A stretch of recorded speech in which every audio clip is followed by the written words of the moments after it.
السلام عليكم. النهارده انا عايز افرجكم على العاب بلاي ستيشن 4 اللي عندي. دي لعبه سبايدر مان، لعبه جميله.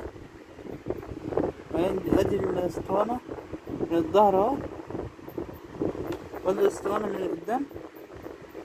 تمام. ودي لعبه باتمان كينج اركام. اللعبه دي جميله جدا برضو، وفيها اثاره وفيها كمان الغاز ممكن تقدروا تلعبوها، مش هتزهقوا منها. اللعبة دي جميلة أوي برضه. وادي الاسطوانة من الظهر. تمام. طيب، دي تالت لعبة اوبليجيتوري. اللعبة دي برضه جميلة. دي لعبة بتحكي عن مرض أعوذ بالله عن الطاعون، يعني زمان يعني. تمام.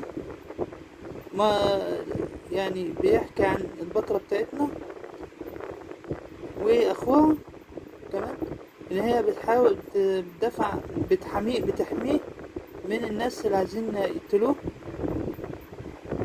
بسبب انه عنده المرض ده. هم عايزين يقتلوه. تمام. قتلوا ابوهم، وقتلوا الكل اللي في القصر، كل اللي في البيت. هما ودلوقتي، وبعد كده يبقوا في صراع مع الناس دي، لحد لما يوصلوا في الآخر لنهاية كويسة جدا هتشوفوها في الآخر. ولعبة جميلة جدا، وبرضو هتعجبكم أوي برضو. ودي من الظهر برضو اهو، دي الاسطوانة من الظهر. تمام.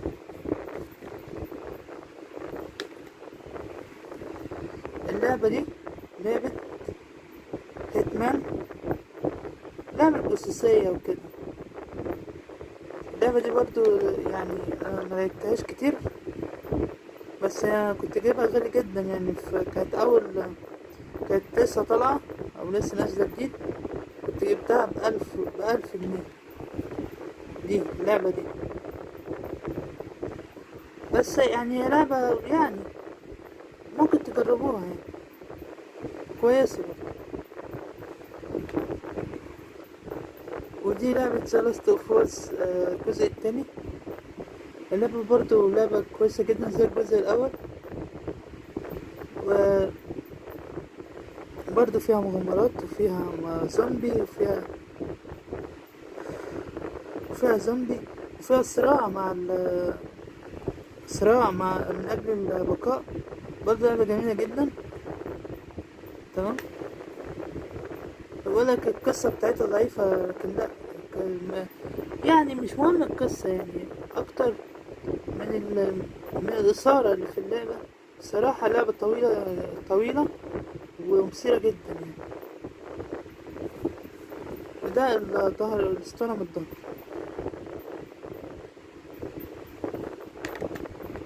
طيب، اللعبة دي كول اوف ديوتي بلاك اوبس. اللعبة دي يا جماعة مش حلوة، محدش يعني يجيبها. ممكن تكون في ألعاب أحسن من دي، من كول اوف ديوتي. لكن الجزء ده اللي هو الجزء الرابع ده مجيبوش، اللي هو بلاك اوبس ده، كول اوف ديوتي بلاك اوبس مجيبوش لأن مش حلو. تمام. وده الاسطوانة من الظهر. جربوها يعني، لو عجبتكم، ما عجبتكمش خلاص. طيب، اللعبة دي ذا لاست اوف اس اللي كنا بنتكلم عليها، بس دي الجزء الأول. دي اللعبة دي لعبة جميلة جدا، وخدت جايزة. خدت أكتر من 200 جايزة.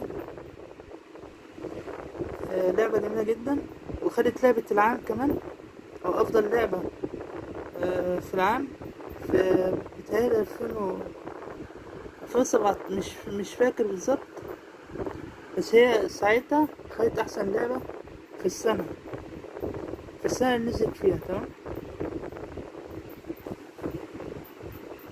لعبة جميلة برضه والصراع مع البقاء. الصراحة يعني من الألعاب الجميلة اللي أنا لعبتها في البلاي ستيشن 4. يا ريت تجربوها وتقولوا رأيكم. طيب، دي لعبة دوم. اللعبة دي برضو لعبة كويسة جدا،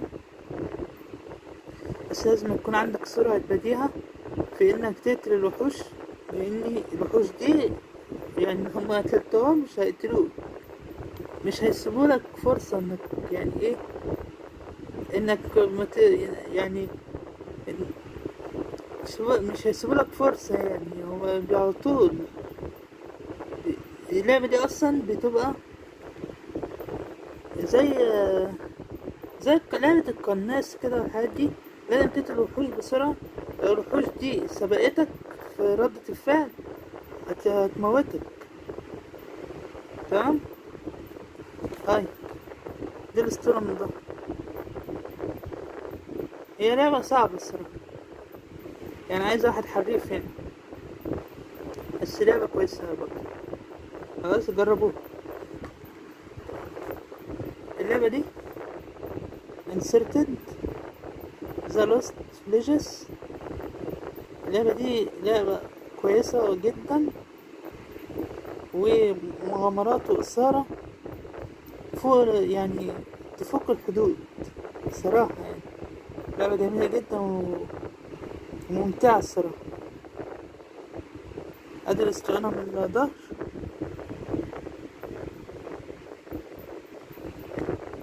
هتعجبكم جدا اللعبة دي.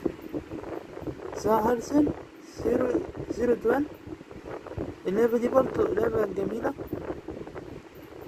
برضو بتحكي عن البطلة بتاعتنا في محاربة الوحوش، أو وحوش روبوت، وحوش آلية. تمام. لعبة طويلة برضو. العالم مفتوح، لعبة بتدور في العالم المفتوح، يعني أي طريق غلط دخلت ولا رحته هتتوه وهتتعب قبل ما تروح تعرف الطريق الصحيح.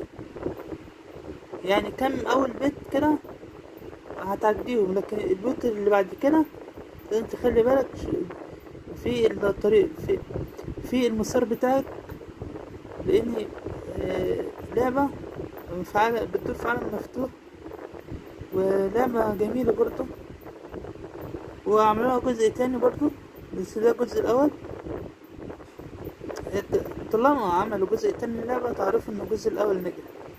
اللعبة دي من أنجح الألعاب اللي جت في البلاي ستيشن 4. تمام.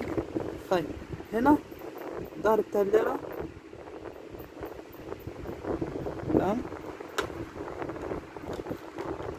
اللعبة دي ذا أو ديستني 2. اللعبة دي برضو بتحكي بتدور في الفضاء، ومقاتلة برضو الوحوش الفضائية. اللعبة دي عملوا لها جزئين، ده الجزء التاني. هو بالغلط الصراحة الراجل بدل ما يدير الجزء التاني اداله الجزء الأول، الاسطوانة اللي جوه العلبة. هو هنا العلبة الجزء التاني اهو، ماشي، بس الاسطوانة اللي جوه العلبة كانت الجزء الأول. بس هي لعبة حلوة الصراحة، هتعجبكم يعني كان جزء أول أو تاني. خلاص،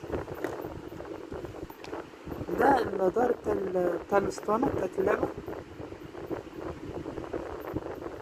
طيب، اللعبة دي بقى جميلة جدا الصراحة يعني، ويعني واقعية جدا، وطبعا خيالية في نفس الوقت، لأني بتدور على المعايشة بين البشر والروبوت.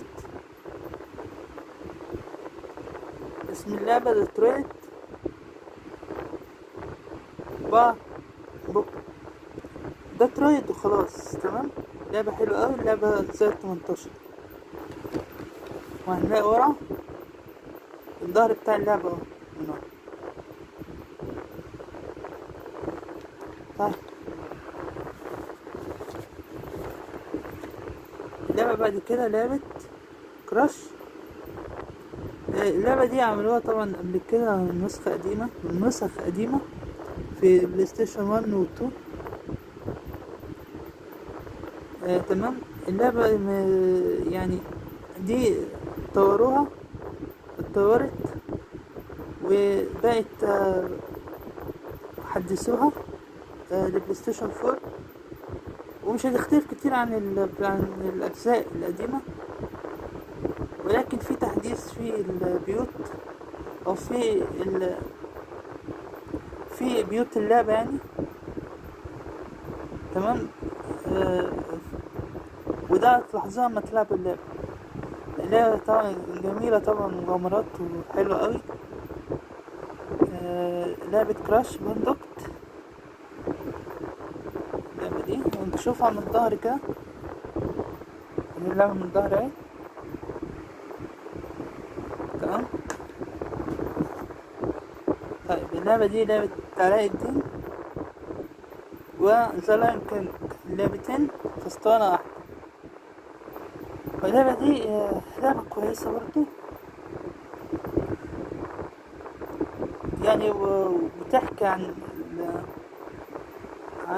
علاء الدين. لعبة عن ديزني طبعا من أشهر الكرتون اللي اتعمل، علاء الدين وذا لايون كينج. وهنشوف المغامرات هنا وهنا تبقى عاملة ازاي، إن كان في علاء الدين أو ذا لايون كينج. لعبة برضو كويسة يعني، خصوصا للأطفال. طيب نشوف ظهر اللعبة اهو. طيب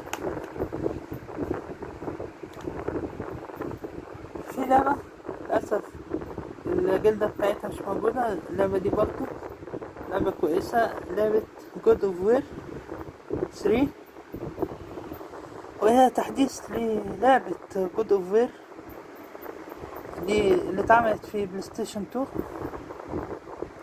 صراحة لعبة فظيعة، لعبة جميلة جدا ومغامرات، ولعبة طويلة هتعجبكم جدا. اللعبة دي جود اوف وير 3. تمام. اللعبة طبعا زائد 18 لأنها فيها مشاهد خارجة يعني، محد يعني خلي بالكم. خلاص. طيب كده الفيديو بتاعنا خلص. كانت الألعاب بتاعتي أو الألعاب اللي انتوا شفتوها عجبتكم، دوسوا لايك واشتراك في القناة عشان كل جديد يوصلكوا. وشكرا لكم لدعمي، ربنا يخليكم ليا يا رب، وشكرا.